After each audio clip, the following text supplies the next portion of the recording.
ఈరోజు మనం చెప్పుకునే నీతి కథ పొందిన సాయం. రామాపురం చివర చెరువు ఉండేది.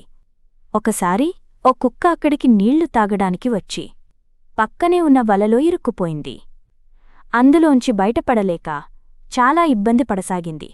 అక్కడికి కాస్త దూరంలో కలుగులోనుంచి అంతా గమనిస్తుంది చిత్రమనే ఎలుక. వెంటనే దాని దగ్గరకు వెళ్ళి, మిత్రమా, నేను సాయం చేస్తాను అంటూ వలను మొత్తం ముక్కలుగా కొరికేసి కుక్క బయటికి వచ్చేలా చేసింది. అడగక ముందే వచ్చి సాయం చేసినందుకు ధన్యవాదాలు అంది కుక్క. మరుసటి రోజు కలుగులోనుంచి బయటికి వచ్చిన చిత్రానికి ఓ గండు పిల్లి కనిపించింది. అమ్మో, పిల్లి అంటూ అది మళ్ళీ కలుగులోకి వెళ్ళింది.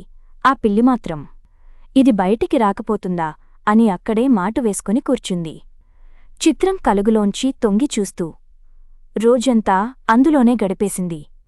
ఇక పిల్లికి విసుగొచ్చి, ఈరోజు దొరక్కపోతే రేపైనా నాకు ఆహారం కావాల్సిందే కదా అనుకుంటూ వెళ్ళిపోయింది.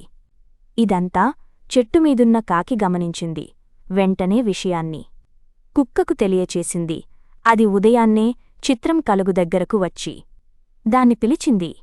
కాస్త భయంగానే అది బయటకు వచ్చింది. పిల్లి వచ్చి ఎక్కడ తినేస్తుందోనని కంగారు పడింది.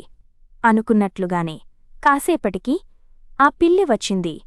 దాన్ని చూసిన కుక్క, చిత్రం నా మిత్రురాలు, తనకేదైనా హాని తలపెట్టాలని చూస్తే అస్సలు ఊరుకోను అని హెచ్చరించింది. దాంతో భయపడిన పిల్లి, అమ్మో, బతికి ఉంటే ఇంకేదైనా తినొచ్చు, ఆ చిత్రం జోలికి మాత్రం వెళ్ళొద్దు అనుకుని పారిపోయింది. నా ప్రాణాలు కాపాడినందుకు కృతజ్ఞతలు మిత్రమా, నువ్వు లేకపోయి ఉంటే ఎప్పుడో ఒకసారి ఆ పిల్లి నన్ను తినేసేది అంది చిత్రం. నువ్వు ప్రమాదంలో ఉన్నావని కాకి చెబితే వెంటనే వచ్చాను. అప్పుడు అడగకముందే నాకు సాయం చేశావు. ఇప్పుడు కాకి వల్ల నీకు అండగా నిలిచే అవకాశం వచ్చింది. అయినా ఒకరికి ఒకరు సాయం చేసుకుంటేనే బంధాలు బలపడతాయి. నీకు ఏ ప్రమాదం వచ్చినా నేను ఉన్నానని మాత్రం మర్చిపోకు అంది కుక్క. అలాగేనంటూ బదులిచ్చింది చిత్రం.